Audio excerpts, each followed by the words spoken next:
উদাহরণ দেওয়া বুঝাই দিই আল্লাহ বীর কেমন হতে হবে। আল্লাহ পাক সূরা ইউনূসের 63 নম্বর আয়াতে বলতেছেন আল্লাযিনা আমানু ওয়া কানু ইয়াত্তাকুন। তোমাদের ভিতরে দুইটা বৈশিষ্ট্য থাকতে হবে, দুইটা মাত্র যদি ওলি হতে চাও। এক নাম্বার হচ্ছে ঈমানদার হতে হবে, দুই নাম্বার হচ্ছে আল্লাহর ভয়। এখন আল্লাহর ভয়টা কিভাবে থাকবে? প্রচুর ভয় দরকার আল্লাহর প্রতি। যেরকম একটা উদাহরণ দেয়, একজন পীর সাহেব তার 4 জন মুরিদ। একজন পীর সাহেব কয়জন মুরিদ? 4 জন মুরিদ। 4 জন মুরিদ 12 বছর কইরা তার কাছে ছিল, 12 বছর কইরা। তাই বলেন কত? 48। তাই বলেন 48 বছর। তাই বলেন 48 বছর এই পীর সাহেবের কাছে আছে 4 জন মুরিদ। এখন পীর সাহেব বলল, দেখি তোমাদের ভিতরে কতটুকু আল্লাহর ভয়, তোমাদের ভিতরে কতটুকু ঈমান জজবা ঢুকেছে। পরীক্ষা করার জন্য একটা মুরগি দিলেন অথবা একটা মোরগ দিলেন, যাও এটা জবাই করে নিয়ে আসো, কেউ যাতে না দেখে।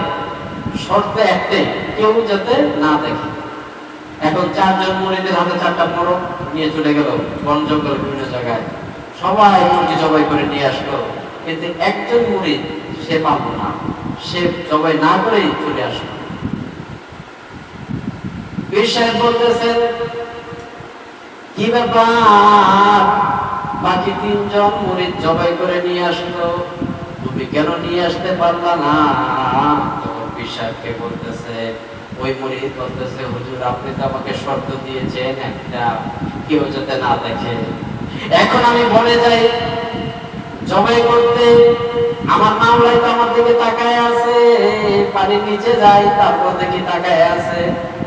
আমি গহীন জঙ্গলে চলে যাই, তারপরে দেখি তাকায় আছে। আমার মাওলাই তো আমাকে দেখতে আছে।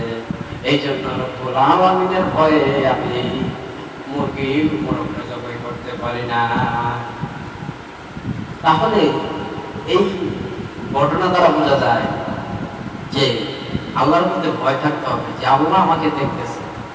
আমি যেই কাজই করি, পাপ করি, অন্যায় করি, অপরাধ করি, খেয়াল রাখতে হবে কি আল্লাহ আমাকে দেখতেছেন। এই যে আল্লাহর মধ্যে একটা ভয়, বিরূপ, এটা হচ্ছে ওলি হওয়ার লক্ষণ। এটা কি হওয়ার লক্ষণ?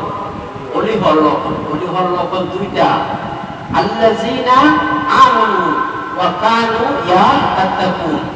আল্লাহর ওলি হতে হলে দুইটা বৈশিষ্ট্য লাগবে। 1 নম্বর ঈমানদার, 2 নম্বর আল্লাহর ভয়।